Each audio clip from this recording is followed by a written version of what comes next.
So this morning I'm on my way here now just to move the calves over on our out farm. Rain has just been atrocious for the past few days. It's absolutely pouring at the minute. It's a job I have to do because I'm just making a mess. Look at winter's here. I have to just accept it now. I don't see the cattle being out for much longer. I'm moving them fast. There's plenty of grass, any amount of grass, and I'd like to get that grass hit. So you might have seen there a video then last year early last year where we piped all our fields. That was the first time we ever piped our fields, but we couldn't use the splash bit because there was too much cover on the fields. We didn't get it last year. It just got too wet, and then in the springtime there just wasn't enough time to get animals out quick enough because ground conditions were wet again, and we didn't want to tramp the silage fields. We ended up just using the dribble bar, which was an absolute astoundingly good job. I can't brag it enough.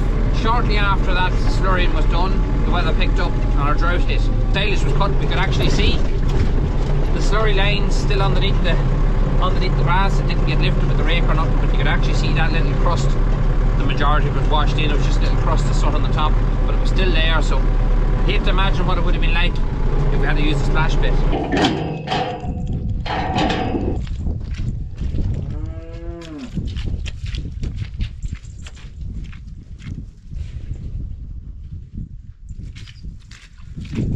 So let them eat their meal, and I'm going to go up, fix up a couple of fences up on this field just to make sure everything's in order. And I'm going to hopefully be able to lift the trots out of the field, across the fence with a loader, and drop them in the other side of the lane where they're going to be. I'm definitely not going to drive into the fields. If I have to carry them, I'll carry them. But we might be able to get them across, the loader across there, and get them lifted, which will be very, very handy if it works.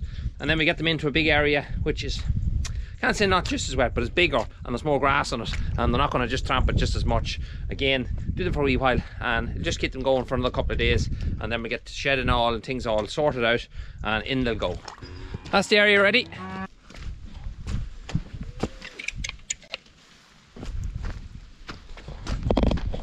Come on, come on. I'm just closing over these gates now to get these calves out. This is not going to be easy by no means. It's just the gate's kind of awkward. They're shoved into that corner. If you let a couple out, what's going to happen is they're going to run down there and run in, and these ones are going to run down along the fence and not come out of the field. So I'm going to have to hold them here until they're all on this area. So what I'll do is I'll put this little spring here, latch it into place, and just let them out onto this place first, and that way I get them all together and I have a better chance of getting them all out. Come on, come on, come on, come on, come on. Suck, suck. Come on, suck, suck, suck, suck. Suck, suck, suck. Come on. Come on. Just get them to follow me first, that they're out of that corner. Come on, come on. There's one awkward one that may cause me trouble, and that's that one there. That 75, she's a little bit more white than the rest of them. Just see, will she be the one that causes the trouble, because she's always the troublemaker. She's always the last to come out of the field, and she doesn't want to come out of the field. She wants, I don't know, she's just that type. You always get one like that. She's more weary and what's going on here, and she's a bit of a ringleader. So, but thankfully the rest of them don't pass too much remarks on her. I need to get them over. There's still two over there, so I need to walk over here a bit further. Come on. It's just a matter of tricking them. That's all it is. Now I can walk back, and hopefully they'll follow me without going to that corner. Probably won't work now that the camera with me, but I'm hoping that they will just follow me straight out. They used to follow me now at this stage because they know generally when they follow me it means food. And hopefully they'll follow me now out the gate, and they're not running around the gate. Take down the spring, I don't need it now. Get them to follow me. Come on, it's working. Still the owl pet. Getting the big owl pet now. I just have to be more wary when it's near the kids. I don't let the kids in their own, because when they get as big as this, they can be a little bit more troublesome. Come on, come on, come on. Go on. They're actually not hungry. You can see them down the wind. They're not really that fussed. They're more interested in going over, looking at the other heifers and having a quick chat. It was just the tramping that was doing more the harm than anything. So definitely we needed to get that solved. I'm going to try my best to get the tractor in here, manoeuvre it some way I can get it across here, and lift the loader across that wire and try to get them on from there.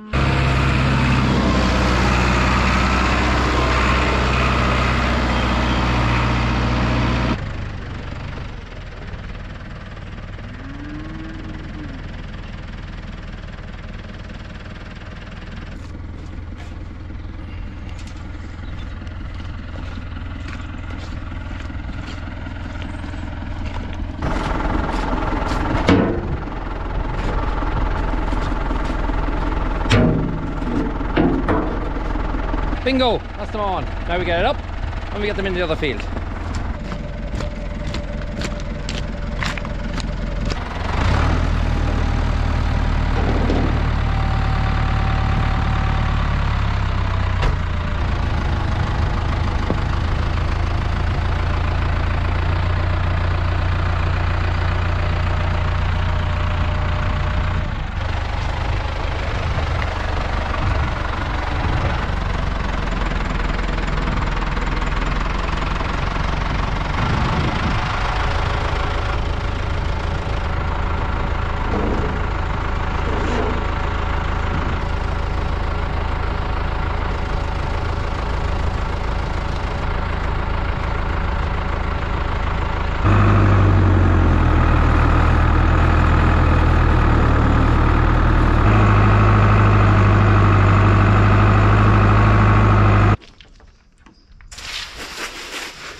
I have to say one thing, I bought these Hunter Wellies about 5 years ago.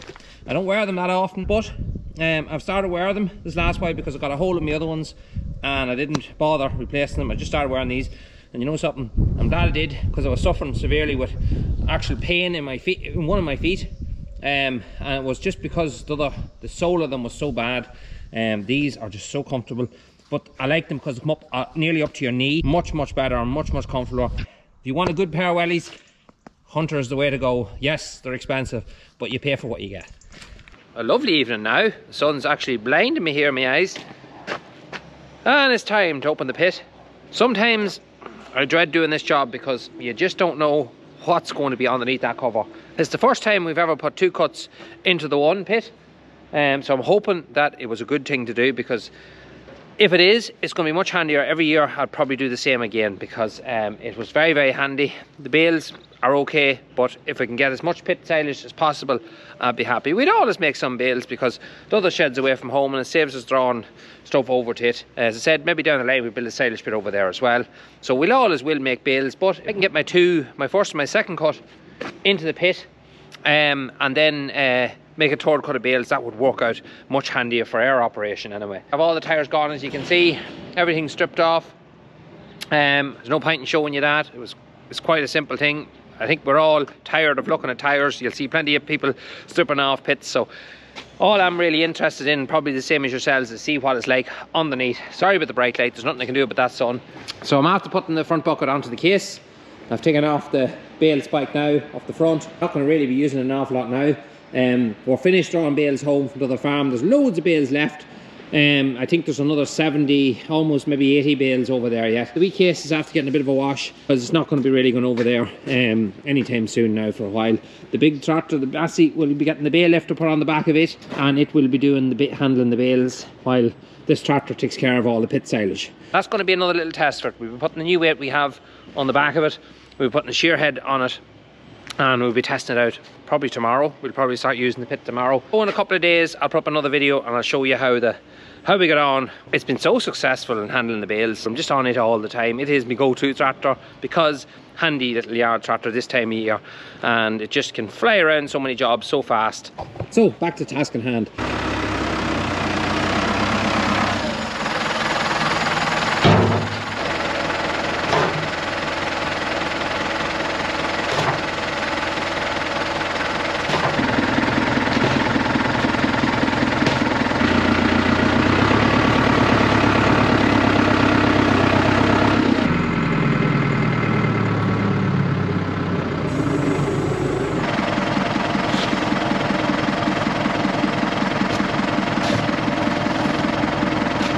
Time has come.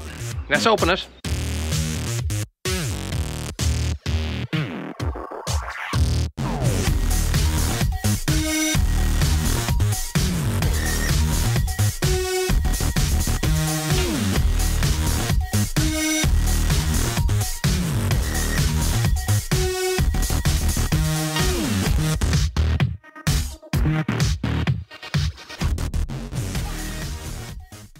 Quickly after I opened the pit, I actually turned the camera off because I was quite actually annoyed. Really annoyed.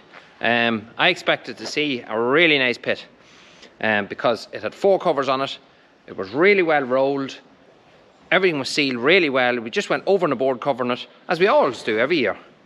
Now, I expected to see some waste along the side. Yes, we always get a wee bit of waste along one particular side, but let's just show you. So, the sunlight shining on the good part, and thankfully enough, it's not shining on the bad part. Let's just say I got a bit of a shock. I opened it up on this side, and all I seemed to see, a lot of black silage that I didn't expect to see at all. Wasn't happy at all when I seen it. I meant to just pick up the camera and continue on if the silage had been good and tell you how good it is and how happy I am, but it wasn't like that. Started scraping some off to see how deep it was, because it was all down this side here and across a bit of the top as well. Thankfully, it was only an inch or two deep. It was only a couple of pockets, and it's no big deal. We can have a look at it here. I hope the GoPro will pick it up. But this stuff here, that stuff there, if you can see it, I know that's top quality silage. You get used to it. You can test your silage all you like, but you get used to smelling the silage, and you kind of know yourself. We'll be testing this probably in a couple of weeks, but you get to know yourself what your silage is like. Sticking to your hand as well. There's loads of sugar in it. It's really, really good. Here we had quite a bit of blackening, but it was only a couple of inches deep. When we go down into it, we dug into it, and if you can see that, I don't know, we'll bring it into the light and you'll see it better. 100% lovely stuff. Smells lovely, same as the middle. Still, I don't expect it to be there. I certainly don't expect to see it across the top. I might have an idea of what actually happened. That's where the second pit, the second cut, came and rested on top of the first. And what we had is, when you're rolling the pit, you get a wee bit of a shelf that comes, if you know what I mean, with the tyres kind of pushing it out on the top. And we got it very hard to roll that down, so it probably was a little bit soft in the middle and rolled on the top, and we probably just got a little bit of a kink in it. There's going to be a little bit more black stuff I have to just take off. I'll just scrape that off. I filled the front bucket on the wee case, and you know something, it's not a big bucket, and it's not a very deep bucket, so it's not an awful lot, and it's just going to be on the face of it. Now I'm going back. There doesn't seem to be any over on this side whatsoever. I haven't peeled it fully back, but I'm looking down at the bottom here, and everything looks to be good here. Looks to be lovely actually there. So we put 4 covers on that. The oldest one on first. We put another one on top, then we put the new one on, then we put another old one on top of that. That's the way we've done it for years. We're putting 4 covers. I know a lot of men that don't, maybe 2, maybe 3 at the most. But we go that extra mile just to try and keep the silage as good as possible. Our tyres is just layered on top of other. So everything should be good. I'm expecting all of us to get good silage. Generally following the rule of thumb. Yes, if we did want to get rid of that, putting it across the wall would be great. You just can't do it with them rails. It's just not a good job. It's too hard. You'll always end up ripping it, and it ends up being totally unsuccessful.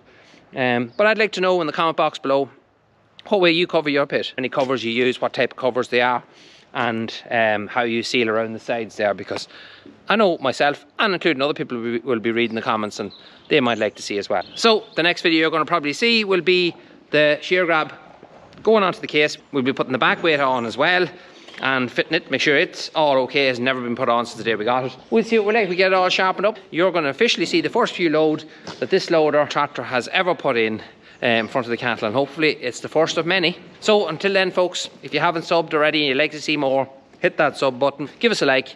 You can follow us on Instagram, Facebook, you know the story by now. Until the next one, we'll catch you very soon.